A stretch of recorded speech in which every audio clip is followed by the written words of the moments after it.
இயேசுவில் அன்புக்குரிய சகோதர சகோதரிகளே, 5 ஆண்டுகள் ஒரு பங்கில் பணியாற்றிய அருள் பணியாளருக்கு நிறைவேறாத ஒரு ஆசை இருந்தது. பங்கு மாற்றம் என்று ஆயர்லத்திலிருந்து கடிதமும் வந்தாகிவிட்டது. மாற்றத்துக்கு 2 வாரங்களே மீதம் இருக்கின்ற நேரத்தில் அவருடைய ஆசை நிறைவேறுமா என்ற ஏக்கம் அவருக்குள்ளால் இருந்தது. என்ன ஆசை என்று சொன்னால், தன்னுடைய மறையுரையை கேட்டு மக்கள் விழிப்பாக இருக்க வேண்டும். அதுதான். 5 ஆண்டுகள் உறங்கிக் கொண்டே இருக்கிறார்களே என்று வேதனை அவருக்கு. ஈஸ்டர் திருப்பலிக்கு அவருக்கு எடுக்கப்பட்ட தலைப்பு இயேசு சொல்வதாக, இதோ வருகிறேன் என்று. எனவே அவர் யோசித்து பார்த்தார். எப்படி யோசித்தாலும் மக்கள் விழிப்பாக இருக்க மாட்டார்கள் என்ற ஒரு அவநம்பிக்கை அவருடைய மனதுக்குள்ளால் வர, பக்கத்து ஊர் பங்கு தந்தையை சென்று பார்த்து, எனக்கு ஒரு டிப்ஸ் தாருங்கள். நீங்கள் மறையுறை வைத்தால் மக்கள் விழிப்பாக இருக்கிறார்கள், நான் மறையுறை வைத்தால் தூங்கி விடுகிறார்கள், ஒரு டிப்ஸ் தருவீர்களா என்று கேட்ட பொழுது சிந்தனையை கேட்டு அவர் சொன்னார், ஒன்றுமில்லை ஃபாதர், ஒரு 5 நிமிடம் ஆன பிறகு நீங்கள் அந்த பீடத்தை தட்டி இதோ வருகிறேன் என்று சொன்னீங்கன்னா மக்கள் விழிப்பாக எழுந்துடுவாங்க. 2ஆம் 5 நிமிடம் ஆகின்ற பொழுது மீண்டும் சொல்லுங்கள் இதோ வருகிறேன் என்று. 3ஆம் 5 நிமிடத்துக்கும் அதே சொல்லுங்கள். 15 நிமிடத்தில் உங்களுடைய மறைவுரை நிறைவு பெறும், மக்கள் விழிப்பாக இருப்பார்கள். உற்சாகமாக வந்தார். பகலில் பூசை வச்சாலே தூங்குவாங்க, ராத்திரி பூசை என்ன நடக்க போதோ என்று அவருக்குள்ளால் ஒரு எண்ணம் இருந்தாலும் அந்த டிப்ஸ் ஞாபகம் இருக்கிறது. மறையுரை துவங்கிய பொழுது மக்கள் உறங்கிவிட்டார்கள். 5 நிமிடத்திலே அவர் இதோ வருகிறேன் என்று பீடத்தை தட்டவும் எல்லாரும் எழுந்துட்டாங்க. அவருக்கு மகிழ்ச்சி. 10ஆவது நிமிடம் கொஞ்சம் சத்தமாக இதோ வருகிறேன் சொல்லி தட்டினார். 15ஆவது நிமிடம் ஆகின்ற பொழுது அவருக்கு ஒரே உற்சாகம். ஓங்கி தன்னுடைய முழு பலத்தையும் கூட்டி இதோ வருகிறேன்னு சொல்லி தட்டவும் பீடம் ஒடிஞ்சு சாமியார் உருண்டு முன்னே இருந்த பாட்டிக்கு மடியில் போய் பெப்பரப்பேன்னு படுத்துக்கிட்டார். பாட்டி சாமியாரை பார்க்க, சாமியார் பாட்டியை பார்க்க, 2 பேருடைய பார்வையும் எப்படி இருக்கிறது என்று மற்றவங்க எல்லாரும் பார்க்க. நீங்கள் நினைக்கிற மாதிரி மோசமான பார்வை அல்ல, பரிதாப பார்வை. பாட்டி பார்த்தது பரிதாப பார்வை. யார் பெத்த பிள்ளையோ நம்ம மடியில் வந்து படுத்து கிடக்கேன்னு சொல்லிட்டு பார்க்குறார். ஃபாதர் பேச தொடங்குறார். பாட்டி, நம்முடைய பீடம் பழைய பீடம் என்பதை நான் மறந்து போனேன். உற்சாகத்தில் ஓங்கி அடித்ததில் பீடம் உடஞ்சி நான் உருண்டு உங்கள் மடியில் வந்து படுத்துக்கிட்டேன், சாரி பாட்டின்னு சொல்லிட்டு பாட்டிகிட்ட மன்னிப்பு கேட்டார். பாட்டி சொன்னாங்க, உங்கள் தப்பே இல்லை ஃபாதர், இது உங்கள் தப்பே கிடையாது.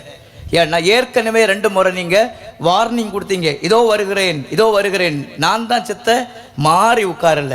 இந்த நிலைமை எனக்கு தேவைதான், நீங்கள் சொன்ன பிறகு நான் அதிலே உட்கார்ந்துருந்தேன் பார்த்தீங்களா அப்படின்னு சொல்லிட்டு அந்த பாட்டியும் சொன்னாங்களாம். அன்புக்குரியவர்களே, நீங்கள் விழிப்பாக இல்லைன்னா உங்கள் பீடத்தை உடைச்சா நான் பொறுப்பில்லை. ஏன்னா எனக்கு அதே மாதிரியான ஒரு நிலைமை வந்துடக்கூடாது என்பதனால முதல்ல சொல்லி வைக்கிறேன். பீடம் உடைவதும் உடையாமல் இருக்கிறதும் உங்களுடைய கவனிப்பில் தான் இருக்கிறது. இங்கே பார்த்தா தெளிவாக தெரியும் யார் யார் தூங்குறீங்கிறதெல்லாம் தெளிவாக தெரியும். நிச்சயமாக நீங்கள் விழிப்போடு இருப்பீர்கள் என்ற நம்பிக்கை உணர்வில் நாம் இந்த மறையுரையை ஆரம்பிப்போம். மரியா சிறந்த வாழ்க்கை துணைவி என்கின்ற அழகான ஒரு சிந்தனையை இன்று இறைவன் நம்முடைய தந்தை வழியாக நாம் சிந்திக்க, தியானிக்க, வாழ்வாக்க தந்திருக்கின்ற வாய்ப்பை பயன்படுத்தி இக்கருப்பொருளின் அடிப்படையிலே நம்முடைய மறையுரை அமைத்துக் கொள்வது நல்லது. சவுதி அரேபியாவினுடைய அரசன் சல்மான், அவர் சவுதி அரேபியாவில் இருக்கக்கூடிய பாலைவனத்திலே ஒரு கோல்ஃப் கிரவுண்ட் ஒன்றை உருவாக்குகிறார். கோல்ஃப் என்று சொன்னால் ஒரு சின்ன பந்து இருக்கும், அதை குச்சியால் அடித்து அங்க தூரத்தில் இருக்கக்கூடிய ஒரு துளையில் அவர்கள் போட வேண்டும் அந்த விளையாட்டு. எனவே இந்த கிரவுண்டை பிரபலப்படுத்த வேண்டும். உலகத்தில் இருக்கின்ற பல கோல்ஃப் கிளப்பில் உள்ளவர்கள் வந்து விளையாட வேண்டும் என்று சொல்லி ஆசைப்பட்டவராக அதன் திறப்பு விழாவுக்கு உலகத்தில் இருக்கக்கூடிய மிகச்சிறந்த கோல்ஃப் விளையாட்டு வீரர்களுக்கெல்லாம் அழைப்பு கொடுத்திருந்தார். அழைத்தவர்கள் பெரும்பான்மையானோர் வந்திருந்தார்கள். காலையிலே அதனுடைய திறப்பு விழா. கொஞ்ச நேரம் அவர்கள் விளையாடினார்கள், நேரம் போக்கினார்கள். மதிய உணவின் நேரத்தில் அரசன் சல்மான் ஒவ்வொருவராக தேடி வந்து கரங்களை குலுக்கி கட்டித்தழுவி அவர்களோடு அன்போடு பேசி வருகின்றார். இதில் சிறப்பான அழைப்பு பெற்றவர் யார் என்று சொன்னால், தலை சிறந்த வீரராக இருந்த அர்னால்ட் பால்மர் என்று அழைக்கப்படுகின்ற கோல்ஃப் வீரர், அமெரிக்கா தேசத்தைச் சேர்ந்தவர். அவரின் அருகாமையிலே அரசன் வருகின்ற பொழுது மரியாதைக்காக இந்த பால்மர் எழுந்து நிற்கின்ற பொழுது மிக உற்சாகமாக கரங்களை பிடித்து குலுக்கி கட்டி தழுவி அவரோடு அன்போடு பேசுகின்ற பொழுது கேட்பார், நீங்கள் தான் ஆகச்சிறந்த கோல்ஃப் விளையாட்டு வீரர், நீங்கள் இந்த நாளில் எந்த பரிசை கேட்டாலும் நான் உங்களுக்கு தருவதாக வாக்கு சொல்கிறேன் என்று சொன்னார். திருவிவிலியத்தில் ஏரோது அரசன் ஒரு ஆணையிட்டு சொன்னான், ஞாபகம் இருக்கிறதா? தன்னுடைய பிறந்த நாளில் தன்னுடைய துணைவியாளினுடைய மகள் ஆடி பாடி வந்திருந்த அனைவரையும் கவர்ந்தாள் என்று சொல்கின்ற அந்த வார்த்தைக்கு பிறகு ஆணையிட்டு சொன்னான், நீ எதை கேட்டாலும் உனக்கு செய்வேன் என்று. எதை கேட்டாள்? வாழ்வுக்கு உதவும் ஒரு காரியத்தை கேட்டாளா? இல்லை, திருமுழுக்கு யோவானின் தலையை கேட்டாள். ஏனென்றால் அவள் வாழ்கின்ற பாவ வாழ்வை அப்பட்டமாக எடுத்து சொல்லி ஏரோதின் மனதை கவர்ந்தவர் திருமுழுக்கு யோவான். அந்த திருமுழுக்கு யோவான் இருந்தால் தன்னுடைய வாழ்வு வளம் பெறாது. ஒருவேளை அரசன் மனம் மாறி தன்னை விட்டுவிட்டால் தன் வாழ்வு என்னவாகும் என்றெல்லாம் சிந்தித்துதான் திருமுழுக்கு யோவானை அப்பட்டமாக கொலை செய்வதற்கான ஒரு பரிசை அவள் கேட்டு வாங்கினாள். இந்த அர்னால்ட் பால்மருக்கு அரசன் வந்து தன்னிடத்திலே பரிசு ஒன்றை கேட்குமாறு சொல்கிறானே, என்ன கேட்பதென்று யோசித்து சொன்னார், எனக்கு ஒரு கிளப் வேண்டும். கிளப் என்றால் ஆங்கிலத்தில் இரண்டு அர்த்தங்கள். ஒன்று இந்த விளையாட்டு மைதானம், அல்லது கையில் வைத்திருக்கின்ற அந்த மட்டை, அடிக்கின்ற மட்டை. இவர் கேட்டது மட்டையைத்தான் கேட்டார். எல்லா நிகழ்வும் முடிந்து எல்லாரும் அவரவர் நாட்டுக்கு சென்று விட்டார்கள். அரசனிடமிருந்து ஏதாவது தகவல் வரும் என்று எதிர்நோக்கி காத்திருக்கிறார் அர்னால்டு பால்மர். ஏனென்றால் அரசன் கொடுக்கின்ற பரிசு அல்லவா என்று அவர் ஏக்கத்தோடு காத்திருக்கிறார். 6 மாதத்திற்கு ஒன்றுமே வரவில்லை. அவரும் மறந்துவிட்டார், அரசனும் மறந்துவிட்டார் நினைத்து விட்டார். ஆனால் 6 மாதம் கழிந்து அவருடைய அஞ்சல் பெட்டிக்குள்ளால் அரசாணை முத்திரை பதிக்கப்பட்ட ஒரு பத்திர காப்பியானது ஒரு கவருக்குள்ளால் வந்து சேர்ந்தது. கிழித்து பார்த்தால் கைகளெல்லாம் நடுக்கம். ஏனென்றால் அரசனிடத்தில் கேட்டது ஒரு மட்டை, ஆனால் அரசன் கொடுத்தது புதிதாக நிறுவி இருந்தாரே அந்த கோல்ஃப் கிளப் முழுவதுமே உனக்கு சொந்தம் என்று எழுதி கொடுத்திருந்தார். அன்புக்குரியவர்களே, இதைவிட மேலானவர் நம்முடைய கடவுள்.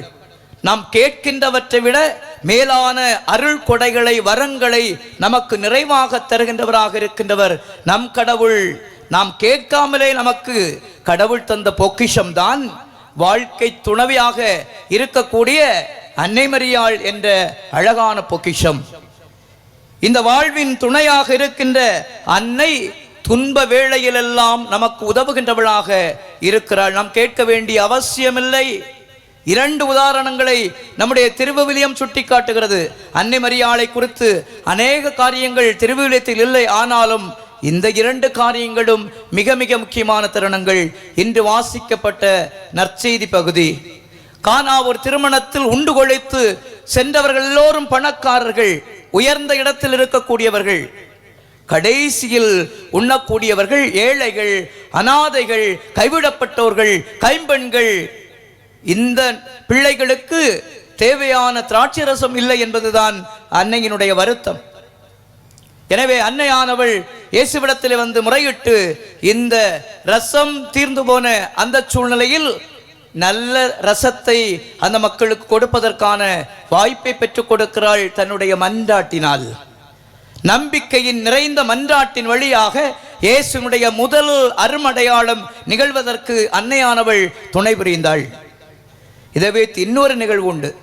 நான் குளச்சலில் இணை பங்கு தந்தையாக பணியாற்ற சென்ற பொழுது 2009ஆம் ஆண்டு அங்கே சென்ட் மேரிஸ் பள்ளிக்கூடம் ஒன்று உண்டு. அந்த பள்ளிக்கூடத்தில் மாரல் சயின்ஸ் பீரியடுக்கு நாங்கள் அருட்தந்தையர்கள், இணை தந்தையர்கள் எல்லாம் பாடம் எடுக்க செல்வோம். முதல் நாள் சென்ற பொழுது என்ன செய்வதென்று தெரியல, புத்தகம் ஒன்றுமில்லை. எனவே நான் அவர்களிடத்திலே ஒரு காரியம் செய்ய சொன்னேன். எல்லோரும் ஒரு ஷீட் பேப்பர் எடுத்து இயேசுவின் புதுமைகள் உனக்கு தெரிந்த ஒன்றை எழுது என்று சொல்லியிருந்தேன். அப்பொழுது பலரும் நன்றாக எழுதியிருந்தார்கள். ஒரு பையன் இன்றைய நற்செய்தி வாசகத்தை எழுதியிருந்தான். அவன் இங்கிலீஷ் மீடியத்திலிருந்து இந்த பள்ளிக்கூடத்தில் இடையில் வந்து சேர்ந்தவன். அவன் டங்கிலீஷில் எழுதியிருந்தான், தமிழும் இங்கிலீஷும் கலந்து. கானாவூரில் வெட்டிங் ஒன்று நடைபெற்றது. அந்த வெட்டிங்குக்கு இயேசுவுக்கும் மரியாளுக்கும் சீடர்களுக்கும் இன்விடேஷன் வைத்திருந்தார்கள். எனவே இயேசுவும் மரியாளும் சீடர்களும் நாசரேத்திலிருந்து வேன் பிடித்து கானாவூருக்கு போனார்கள். போனவர்கள் சும்மா இருக்கவில்லை, மூக்கு முட்ட தின்றார்கள். எனவே ரசம் தீர்ந்து போய்விட்டது. மரியாள் இயேசுவிடத்தில் வந்து சொன்னார், மகனே ரசம் தீர்ந்து போயிற்று என்று சொன்னார். அதற்கு இயேசு சொன்னார், அம்மா ரசம் தீர்ந்து போனால் என்ன, சாம்பாரை வைத்து சமாளிக்க சொல்லுங்கள். இவ்வளவுதான். இப்படித்தான் மறைக்கல்விக்கு வராத பிள்ளைகளுடைய இயேசுவினுடைய வாழ்க்கை சரித்திரம் பெரும் அபத்தமாக மாறிக்கொண்டிருக்கின்ற ஒரு வாழ்வு அனுபவம். இது நம்முடைய வாழ்க்கையிலும் இருக்கும்.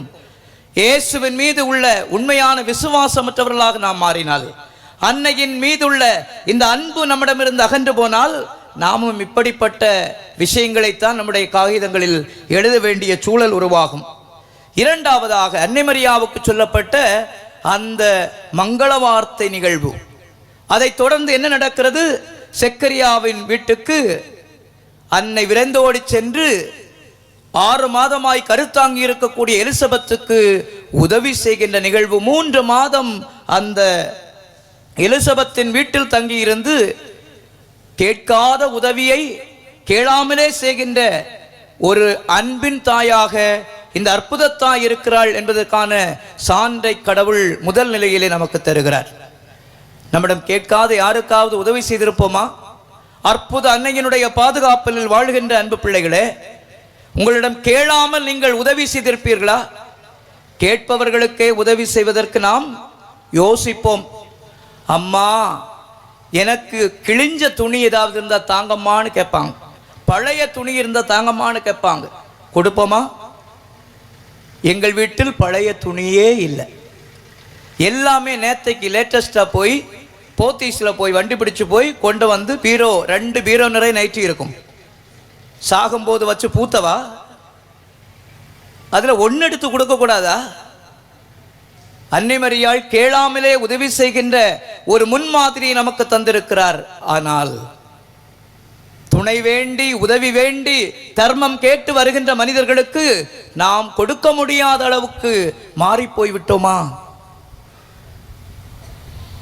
முன்காலங்களில் பானையிலே சமைப்பார்கள். மீதமிருந்த சோறை ஒரு பாத்திரத்தில் வைத்து தண்ணீர் ஊற்றி உப்பிட்டு மறுநாள் வருகின்ற ஏழைக்கு கொடுப்பார்கள். இன்றைக்கு குக்கர் வந்துவிட்டது. எனவே எல்லாம் அளவுதான். யாராவது ஒரு விருந்தாளி சொல்லாமல் கொள்ளாமல் வந்துவிட்டால் மருமகள் முணுமுணுப்பாள். காரணம், இன்னும் ஒரு முறை சமைக்க வேண்டுமே. அன்பார்ந்தவர்களே, இறைவனின் தாயாக இருக்கின்ற அன்னை மரியாள் நமக்கு முன்மாதிரியை காட்டுவதைப் போல கேளாமலே உதவி செய்கின்ற உளப்பாங்கு இருப்பவர்கள் மட்டுமே துன்ப வேளையில் அன்னை மரியாவினுடைய துணையை பெற்றுக்கொள்ள தகுதியானவர்களாக இருக்கிறார்கள். இரண்டாவதாக, இறைவனுக்கே துணையாக நின்றவள் அன்னை மரியாள். இந்த உலகம் பாழ்பட்டு போனது பாவத்து நிமித்தமாக. அது சங்கிலிகளால் அடிமைத்தனத்துக்கு உட்பட்டு கிடந்தது. கடவுள் ஆபிரகாமோடு உடன்படிக்கை செய்து கொண்டார். ஈசாக்கோடு யாக்கோவோடு உடன்படிக்கை செய்து கொண்டார். இந்த உடன்படிக்கைகள் எல்லாம் சிறிது காலங்களுக்கு பிறகு மீண்டும் பாவ வாழ்க்கையிலே அவருடைய புதல்வர்கள் மாண்டு போனது நிமித்தமாகத்தான் எகிப்து தேசத்தில் 430 ஆண்டுகள் அடிமைகளாக வாழ்ந்தார்கள். அதற்கு பிறகு மோசே என்ற விடுதலை வீரன், யோசுவா என்ற விடுதலை வீரன், நீதி தலைவர்கள், இறைவாக்குனர்கள், அரசர்கள் என்று கொஞ்ச காலம் இவர்களை கடவுளின் பாதையில் வழிநடத்த கடவுள் தன் பிள்ளைகளை அனுப்பி கொண்டே இருந்தார். ஆனாலும் பாவத்தில் இவர்கள் விஞ்சி போனதினால் சாத்தானின் பிள்ளைகளாக மாறிய நிலையில்தான் கடவுள் காலம் நிறைவேற்ற பொழுது தன் மகனை பூமிக்கு அனுப்ப வேண்டும் என்று ஆசை கொண்டார். தேடி தேடி கண்டெடுத்த பெரும் பொக்கிஷம்தான் புண்ணியவதியாக இருந்தவள் தான் கன்னித்தாயான நம் தாய் மரியாள். இந்த தாயினுடைய ஆம் என்ற சொல் ஆண்டவனுக்கு அவசியப்பட்டது. கபிரியேல் வானதூதரை அனுப்பி மங்கள வார்த்தை சொல்கின்ற பொழுது, இது எங்கனமாகும், நானோ கன்னியாயிற்றே என்று தன்னுடைய இயலாமையை சொல்கின்ற பொழுது கடவுள் சொன்னார், உன்னத ஆவியானவர் மீது நிழலிடுவார், உம்மிடம் பிறக்கப் போகும் குழந்தை தூயது, இவ்வாறு கருவுற வேண்டும் என்கின்ற காரியத்தை சொல்லி ஒரு அடையாளத்தையும் சொன்னார். அந்த அடையாளம் தான் கருவுற இயலாதவள் என்று சொல்லப்பட்ட எலிசபெத் கருத்தாங்கி. இது 6ஆம் மாதம். கடவுளுக்கு துணையாக அன்னைமரியாள் ஆமென்று சொன்னதினால்தான் ஆண்டவர் இயேசுவையே இரட்சகரையே நாம் பெற்றுக்கொள்வதற்கான பாக்கியம் பெற்றவர்களாக மாறினோம். நீங்களும் ஒரு வாழ்க்கை துணையவரை பெற்றுக்கொள்கிறீர்கள், அப்படிதானா? கல்யாண நேரத்தில் மாலையும் கழுத்துமாக இங்கே வந்து நின்று கொண்டு ஆண்டவருடைய அருள் பணியாளர்கள் இறைமக்கள் சமூகத்திலே நின்று கொண்டு நீங்கள் திருமணம் என்னும் திருவருட்சாதனத்தை பெறுகின்ற பொழுது என்ன சொல்லி பெறுகிறீர்கள்? இன்பத்திலும் துன்பத்திலும் உடல் நலத்திலும் நோயிலும் நான் உனக்கு பிரமாணிக்கமாக இருந்து என் வாழ்நாளெல்லாம் உம்மை நேசிக்கவும் தேவைப்பட்டால் தூக்கி போட்டு மிதிக்கவும் வாக்களிக்கிறேன். அதான் நடக்கு சில குடும்பங்கள்ல. அன்பார்ந்தவர்களே, ஒரு ஆம்பளைக்கு மகிழ்ச்சி வந்துவிட்டால் அவன் துணைவி எங்கே இருப்பாள் என்று சொன்னால் அருகாமையில் இருக்கக்கூடிய பிராண்டி ஷாப், டாஸ்மார்க் கடையில் தான் இருப்பாள். வீட்டில் ஒரு இறப்பு வந்து விட்டாலும் அந்த துணையாக இருக்க வேண்டியவள் எங்கே தான் இருக்கிறாள்? எங்க இருக்கிறாள்? பக்கத்தில் எங்கே இருக்கு டாஸ்மார்க் கடை? யாருக்கும் தெரியாது. பார்த்தீங்களா? காட்டி கொடுக்க மாட்டாங்க. அன்பார்ந்தவர்களே, இன்பம் துன்பம் வருகின்ற பொழுது உடன் இருப்பேன் என்று வாக்கு கொடுத்து வாழ்நாள் முழுவதும் சாவு வருவரைக்கும் நான் உன்னோடு இருப்பேன் என்று சொல்லக்கூடியவர்கள் காட்டுகின்ற காரியங்களை பார்த்தீர்களா? இவர்களுக்காகவே நீதிமொழி புத்தகம் மிக தெளிவாக எடுத்து சொல்கிறது. 23ஆம் அதிகாரம் 29 32 வரையிலான இறைவார்த்தை வார் சொல்கிறது. துன்பக் கதறல், துயர கண்ணீர், ஒழியாத சண்டை, ஓயாத புலம்பல், இவைகளில் சிக்கி தவிப்பவர் யார் தெரியுமா? உடலெங்கும் புண்கள், கலங்கி சிவந்த கண்கள், இவை அனைத்தும் யாருக்கு உரியதாக தெரியுமா? திராட்சரச மதுவில் நீந்தி கழிப்பவர்களே. இவர்கள் புது புது கலவையை உருவாக்குகிறார்கள்.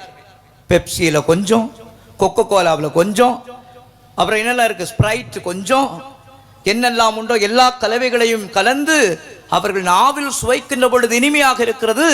தொண்டைக்குள்ளால் செல்கின்ற பொழுது அது என்ன செய்கிறது? வெறியன் பாம்பை போல கொத்துகிறது. நான் சொல்லல, திருவிவிலியத்திலே சொல்லப்பட்டிருக்கிறது. இவங்க சரியாக நாகர்கோவிலில் போய் குடிக்கிறாங்க. அன்னை நகர் பஸ் கரெக்டாக வண்டி ஏறி வர தெரிகிறது. தன்னுடைய வீட்டுக்கும் வந்து கதவை தட்ட தெரிகிறது. வீட்டுக்குள்ளால வந்த பிறகுதான் பானையும் சட்டியும் உருள்கிறது. இவர்களுக்கு ஒரே ஒரு ட்ரீட்மெண்ட் தான். அன்பு பிள்ளைகளே, தாய்மார்களே கவனிச்சுங்க. வருகின்ற பொழுது நெட்டிய சரியாக தாத்து வச்சு இந்த முட்டி வச்சு 2 கொடுத்தீங்கன்னா போதையெல்லாம் தெளிந்துவிடும். கட்டாயமாக இந்த ட்ரீட்மெண்ட்டை நீங்க உங்க வீட்டுகளில் செய்து பாருங்க. 4 நாளைக்கு ஒண்ணுமே தெரியாத ஆளு போல இருப்பார். ஏனென்றால் கிடைத்த ட்ரீட்மெண்ட் அப்படிப்பட்டது. உங்களாலும் முடியும், உங்களால் மட்டுமே முடியும். அன்புக்குரியவர்களே, இந்த வாழ்க்கை என்பது வாழ்நாள் முழுவதும் துணையாக இருப்பதற்காக கடவுள் தந்த பாக்கியமான ஒரு வாழ்வு. இதைத்தான் அன்னை மரியாள் செய்தாள். சாவு என்றாலும் நான் கடவுளோடு மட்டுமே துணையாக நிற்பேன் என்று முடிவு செய்தாள். கடவுள் கொடுத்த ஒற்றை பிள்ளையை ஆண்டவருக்காக அர்ப்பணம் செய்தாள். இப்பொழுதெல்லாம் திருமணத்தில் 2 அச்சுகளில் இருக்கின்ற அதிலிருந்து 2 பிரிண்ட் மட்டும்தான் வரும். 1, 2. அதுக்கப்புறம் அந்த பிரிண்ட் என்ன செய்யாது? வேலை செய்யாது. அப்படித்தானே? ஆசைக்கு ஒரு பெண்ணும் ஆஸ்திக்கு ஒரு ஆணும் என்று 2 பேரை பெற்றுக்கொள்கிறீர்கள். கடவுளுக்கென்று யாரும் பிள்ளைகளை அர்ப்பணம் செய்வதில்லை. உங்களுக்கென்றே வைத்துக் கொள்கிறீர்கள். இறையோடு உள்ள உறவு இன்றைக்கு மலிந்து போய்விட்டது. எங்கு பார்த்தாலும் பள்ளிக்கூடங்களுடைய பெகளம். முன்காலத்தில் பார்த்தோம் என்று சொன்னால் 9 மணிக்கு மேல்தான் பள்ளிக்கூடங்கள் ஆரம்பிப்பார்கள். இப்பொழுதும் நான் இக்னேசியஸ் மேல்நிலை பள்ளியினுடைய கரஸ்பாண்டண்டாக இருக்கிறேன், தாளாளராக இருக்கிறேன். 9:20க்குத்தான் ஜெபம். அந்த பள்ளிக்கூடத்தில் படிக்கின்ற மாணவர்கள் 100க்கு 100 மார்க் வாங்குகிறார்கள். செண்டம் 10ஆம் வகுப்பு, 12ஆம் வகுப்பு. அதிகாலையில் 6:45க்கே மஞ்சள் கலர் வண்டி வரும். இந்த குழந்தைகளை 1.5 மணி நேரம் வச்சு எங்கெல்லாமோ சுத்தி கறங்கி கடைசியில் 8:45 கொண்டு பள்ளிக்கூடத்தில் விடுவான். இதுக்கு van fees, donation, admission fees, அப்புறம் என்னெல்லாம் வரும், எக்ஸ்ட்ரா கரிக்குலம் ஆக்டிவிட்டீஸ். அதில் கேசிவ் ரைட்டிங், டிராயிங், மியூசிக், கராத்தே இதெல்லாம் வரும். எல்லா பாடத்துக்கும் 200 ரூபாய் ஃபீஸ் அடிஷனலாக வரும். இதெல்லாம் கேட்டுனா எவன் பணக்காரனாக இருக்க முடியும்? உழைப்பதெல்லாம் இந்த பள்ளிக்கூடங்களுக்கே செலவு செய்யப்படுகிறது. அது போனாலும் பரவாயில்லை, ஆண்டவரோடு நீ போய்விடாதே என்று இந்த பள்ளிக்கூடங்கள் எல்லாம் தடுக்கிறது. இறையோடு இணைந்த வாழ்வு முழுவதும் கடவுளோடு இணைந்த வாழ்வு நிலை என்பது இன்றைக்கு அறுபட்டு போய்விட்டது. சிபிஎஸ்இ பள்ளிக்கூடங்கள் என்ன நடக்குது? யாராவது பள்ளிக்கூடங்கள் வைத்து நடத்தினா தயவு செய்து பொறுத்து கொள்ளுங்கள். நான் இதுக்கு பொறுப்பல்ல. இறைவாக்கு பணியை செய்ய வந்த நான் சொல்லித்தான் ஆக வேண்டும். நானும் ஒரு சிபிஎஸ்இ பள்ளிக்கூடத்தில் கீபோர்டு சொல்லிக் கொடுக்க போனேன். எனக்கு கொஞ்சம் கீபோர்டு தெரியும் தம்பி. கீபோர்டு சொல்லிக் கொடுக்க போயிருந்தேன். மதியம் 1:30 மணியிலிருந்து 3 மணி வரை எனக்கு கீபோர்டு கிளாஸ். அதில் 3/4 மணி நேரம் குரல் இசை பயிற்சி, சரிகம பதனிசா சொல்லிக் கொடுக்கறது, அப்புறம் கீபோர்டு கிளாஸ். காலையில் இந்த பிள்ளை என்ன செய்வாங்க, இல்லை எழும்பு, இல்லை எழும்பு, வண்டி வர நேரம் ஆச்சு, எழும்பு அப்படின்னு சொல்லி என்ன செய்வோம், உருட்டிகிட்டே இருப்போம். கடைசியில் அவன் ஒரு வழியாக எழும்புன உடனே என்ன செய்வோம், வீட்டுக்குள்ளால ஒரு அட்டாச்டு ஆஃபீஸ் ரூம் ஒன்று இருக்கும், பார்த்துருக்கீங்களா? அட்டாச்டு சாப்பாட்டறையின் பக்கத்தில் இந்த அட்டாச்டு இருக்கு. எதுக்கு அவ்வளோ அவசரமா? சாப்பிட்ட உடனே வெளியே போயிருமோ? எல்லா வீடுகள்லையும் இப்போ இதுதான் அநியாயம். எங்க வீடு மந்திரிக்க போனாலும் ஏறின உடனே கக்கூஸ் தான் தெரியுது. அந்த காலில் அப்படி ஒரு அவசியம் தேவை இருக்கிறதா?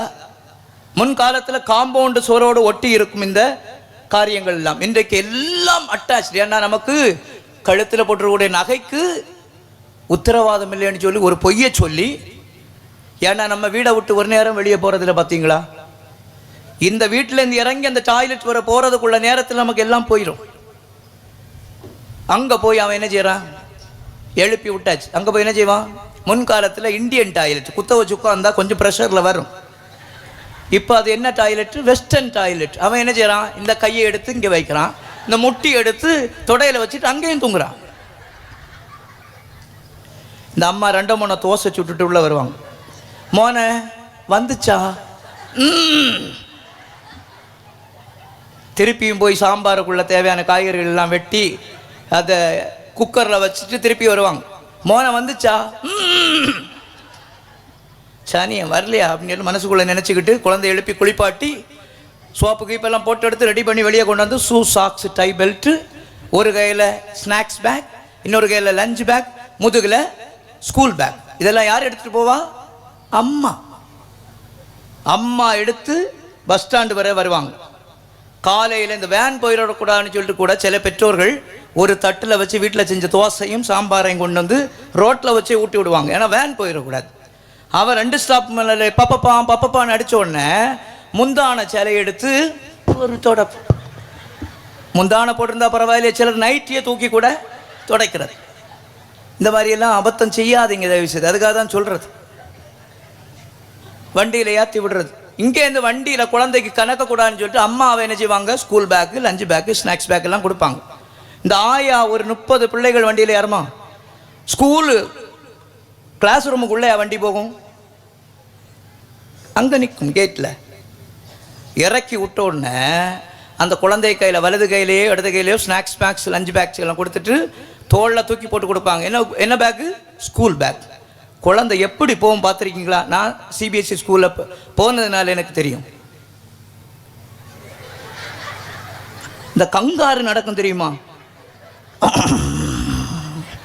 ஒரு குழந்தை நேரம் நடக்க முடியாது, ஏன்னா அவ்வளவு புத்தக சுமை. எனக்கு 1.5 கிளாஸ் சரிகமா பதனிசா விட்டாம் பாருங்க. ஒன்று எல்லா குழந்தைங்க father I can't breathe, father I can't breathe, இங்கிலீஷில் வேற. நானும் வெளியே போயிட்டு பிள்ளைகளையும் வெளியே விட்டுட்டேன். போயிட்டு திரும்பி வந்து கிளாஸ் ரூமில் இருக்குதா இல்லையான்னு சொல்லிட்டு மனம் பிடிக்கலாம்னு உள்ளே வரும்போது அங்கே ஒருத்தன் ஃபாதர், ஏன்னா அவன் நைட்டு சாப்பிட்டது காலையில் வரல, காலையில் கொடுத்த தோசை வெளியே வரல. இதில் வேற நம்ம தமிழ் மீடியத்தில் படிக்கும்போது இன்டர்வல் பீரியட் என்ன செய்வோம், ஓடி ஆடி விளையாடுவோம். இப்போ இன்டர்வல் பீரியட் தெரியுமா, ஸ்நாக்ஸ் பிரேக். காலையில் சாப்பிட்டது வெளியே வரல, அடுத்து இன்னும் ஒரு ஐட்டம் உள்ள தள்ளுறான். மத்தியான லஞ்சு உள்ள தள்ளுறான், வெளியே வரல. அவனுக்கு என்ன செய்யும், குழந்தைகளை இதுக்கு கூட அனுமதிக்காத அளவுக்கு இந்த பள்ளிக்கூடங்கள் பிரஷர் போடுகிறது. குழந்தைகள் ஆண்டவரோடு வாழ்வு முழுவதும் அவருடைய துணையில் வாழ வேண்டும் என்று கற்றுத்தந்தவள் நம்முடைய தாய் மரியாள். அதற்கு எதிராக போகின்ற காரியங்களுக்கு ஒரு முற்றுப்புள்ளி செய்ய வேண்டும். அதற்கு நம்முடைய ஊரில் இருக்கின்ற பள்ளிக்கூடங்களில் படிக்க வேண்டும். நீங்க வண்டி ஏறி போகிறதுனால வரக்கூடிய வினைதான் இதுவே தவிர வேறொன்றும் இல்லை. மூன்றாவதாக, மனுக்குலத்தின் துணையாக இருக்கின்றவள் அன்னை மரியாள். இயேசு ஆண்டவர் நமக்கு அரும் பெரும் பாக்கியமாக சிலுவையில் அவர் இறக்கும் வேளையில் தந்த பெரும் பொக்கிஷம் இந்த அன்னை மரியாள். இயேசு ஆண்டவர் ஒரு வாக்குறுதி கொடுத்திருந்தார். என்ன வாக்குறுதி? நான் உங்களுக்கு துணையாளரை தருவேன். ஆனால் ஆண்டவர் சொன்ன வாக்குறுதியில் சற்று வித்தியாசம். அவர் இறப்பதற்கு முன்பாகவே தன்னுடைய தாயை நமக்கு துணையாக தந்து சென்றார், நம் தாயாக தந்து சென்றார். இயேசு உயிர்த்து விண்ணகம் சென்ற 10ஆம் நாளில் பெந்தகோஸ்தே பெருவிழாவில் ஆண்டவர் இயேசு பரிசுத்த ஆவி என்னும் துணையாளரை தந்தார். அவ்வாறு 2 துணையாளர்களை கடவுள் நமக்கு பரிசாக தந்திருக்கின்றார். இந்த துணையாளரை பெற்றுக்கொள்வதற்கு முதல் நிலையில் நாம் செய்ய வேண்டியது திருமுழுக்கு. இந்த திருமுழுக்க வச்சு என்னெல்லாம் நாடகம் நடக்கிறது தெரியுமா? திருமுழுக்கு என்பது மலிவான கிருபையாக மாறி போய்விட்டது. நீங்க மூழ்கு ஞான ஸ்நானம் பெற்றுவிட்டால் போதும், உங்களுக்கு ஜெட் வேகத்தில் விண்ணகத்துக்கு போயிடலாம், ஃப்ளைட் ரெடியா இருக்கு வாங்க என்று நம்மளை சொரிஞ்சு கொண்டே இருப்பார்கள் சிலர். பார்த்துருக்கீங்களா? ஒருக்கா வாங்க, நீங்க ஒருக்கா வந்து அவங்களுக்கு எல்லாமே தீந்துரும். என்ன தீந்துரும்? தாலி, கம்மல், மாலை, காப்பு எல்லாமே தீந்துரும். எல்லாம் கடத்த சொல்லிடுவாங்க. ஏனென்றால் அது போட்டிருந்தா பாஸ்டருக்கு கண்ணுக்கு பிடிக்காது. 10ல் 1 தசம பாகத்தை நினைச்சணும், கடவுளுக்கு கொடுக்கணும் என்ற பேர்ல கொள்ளையிடுவார்கள். அன்புக்குரியவர்களே, இந்த திருமுழுக்கினால் இவர்கள் சொல்கின்ற காரியம் என்ன சொல்கிறார்கள்? நாங்க இயேசு பெற்றதை போல திருமுழுக்கு பெறுகிறோம். ஆனால் ஆண்டவர் இயேசு சொன்னார், நான் உங்களுக்கு தருகின்ற திருமுழுக்கு இரத்தத்தாலும் தூய ஆவியினாலும். இயேசு பெற்ற திருமுழுக்கு தண்ணீரால். இயேசு பாவம் செய்தாரா? இல்லை. நானும் நீங்களும் ஜென்ம பாவத்தோடு பிறக்கிறோம். ஆகவே நமக்கு பாவ மன்னிப்புக்கான ஒரே ஞானஸ்நானம் இயேசு தருகின்ற ஞானஸ்நானத்தை நாம் பெறுகிறோம். இயேசு பெற்ற ஞானஸ்நானத்தை அல்ல, இயேசு தருகின்ற ஞானஸ்நானத்தை நாம் பெறுகிறோம். இந்த ஞானஸ்நானம் மூழ்கு ஞானஸ்நானம் அல்லது நம்முடைய ஞானஸ்நானம் எதை போன்றது என்று சொன்னால், நாளைக்கு ஒரு பிள்ளைக்கு திருமணம் என்று வைத்துக் கொள்ளுங்கள். இந்த பிள்ளைக்கு 2 வாரத்துக்கு முன்னாலேயே என்ன செய்வாங்க? மேக்கப்புக்கு ரெடி ஆயிடுவாங்க, ப்ளீச்சிங் போடுவாங்க முகத்தில். பார்த்துருக்கீங்களா? ப்ளீச்சிங் நாங்கள் டாய்லெட்டில் போடுவோம் அதை, ஏன்னா அங்கே அழுக்கெல்லாம் போகட்டும்னு சொல்லி. திருமண அன்றைக்கு காலையில் 4 மணிக்கு குளிப்பாட்டி ஃபவுண்டேஷன் போடுவாங்க. நாங்கள் வீடு கட்டுறதுக்கு தான் ஃபவுண்டேஷன் போடுவோம். அடுத்து இங்கே ஒரு மேஜிக் செய்வாங்க, பார்த்துருக்கீங்களா? அழகாக இருக்கக்கூடிய புருவத்தை த்ரெட்டிங் நூல் வச்சு கட் பண்ணுவாங்களாம். த்ரெட்டிங், அது த்ரெட்டிங் இல்லை, த்ரெட்டனிங். மந்திரபாடம் கொடுக்க வரும்போது பார்த்த பெண்ணா இது என்று எனக்கெல்லாம் சில நேரங்களில் திருமணத்துக்கு போகும்போது சந்தேகம் வரும். ஏன்னா அப்படி மூஞ்சி மாறி இருக்கும். இதெல்லாம் போதாதுன்னு சொல்லி முடியல காட்டுவாங்க. டெக்னிக் பார்த்துக்குங்க. நேர இருக்கக்கூடிய முடிய இங்க குரங்குக்கு விடு மாதிரி சுருட்டு 2 எண்ணத்தை விடுவாங்க. Hair rolling. ஒருவேளை முடி சுருள முடியா இருந்தா அயன் பாக்ஸ் போட்டு தைப்பாங்க. ஹேர் ஸ்ட்ரைட்டனிங் எல்லாத்துக்கும் சேர்த்து 36,360 ரூபா. 36,000 அவளுக்கு மேக்கப் செய்கிறவளுக்கு. அவள் காரில் வந்து இறங்கணுன்னு கதவை திறக்க ஒரு ஆள் நிற்கணும். ஏன்னா அவள் 2 டப்பா கொண்டு வருவா. 360 ரூபா மோடி ராஜாவுக்கு மேக்கப்புக்கு. புரியுதா? இப்போ ஜிஎஸ்டி. அன்பார்ந்தவர்களே, கடவுளோடு ஒன்றிக்க செய்கின்ற காரியத்தை விட்டு நம்மை அகலச் செய்கிறது. திருப்பலி கட்டணம் ஐயா பொருளாளர் இங்கே இருக்கிறாப்புல 250 ரூபா. இப்போ ரீசெண்டாக 1ஆம் தேதியிலேருந்து 150 ரூபா திருப்பலிக்கு. 100 ரூபாய் திருப்பலி 150 ரூபா. குறும்ப நிலை கேட்காங்க. இதுவும் விலையாறியாச்சாகும். கேஸ் விலையாருச்சு, மண்ணெண்ணெய் விலையாருச்சு, பெட்ரோல் விலையாருச்சு. பூசை மட்டும்தான் அப்படி இருந்தான்னு நினைச்சா இப்போ நீங்களும் ஏத்துங்க. நிலைமையை பார்த்தீர்களா? அதெல்லாம் கேட்காமலே கொடுப்போம். திருப்பலிக்கு வந்து ஒரு நன்கொடை, மறைக்கல்விக்கு ஒரு நன்கொடை ஏதாவது கேட்டால் அங்கு இருந்து என்ன செய்வோம்? நம்ம ஏராளமாக நம்முடைய வாக்குவாதங்களை தொடர்வோம். கடவுளோடு ஐக்கியப்பட்டு வாழ்கின்ற ஒரு வாழ்வு நிலைக்கு நாம் அன்னை மரியாவை நம்முடைய துணையாக பெற்றிருக்கிறோம் என்பதை புரிந்து கொள்ளுங்கள். இறுதியாக நம்பிக்கையாளர்களின் துணைவியாக இருப்பது அன்னை மரியாள். உலகத்தில் அதிகமான அதிசயம் நடக்கக்கூடிய 2 இடங்கள் எதென்று சொன்னால், பிரான்ஸ் தேசத்தில் இருக்கக்கூடிய லூர்து அன்னை கெபி, 2வதாக வேளாங்கண்ணியில் இருக்கக்கூடிய ஆரோக்கிய அன்னையினுடைய திருத்தலம். இது 2ம் தான் அன்னை இருக்கக்கூடிய இடம்தான் அதிசயங்களுடைய பிறப்பிடங்களாக இருக்கிறது. எனவே வாழ்க்கையில் நம்பிக்கை குறைபாடாக இருக்கிறதா? அன்னை மரியாவை கண்களுக்கு முன்பாக நிறுத்துங்கள். அவள் துணையோடு நீங்கள் எதையும் சாதிக்க முடியும். நாம் வீடு கட்டுகின்ற பொழுது யாரோடெல்லாம் கலந்து பேசுகிறோம்?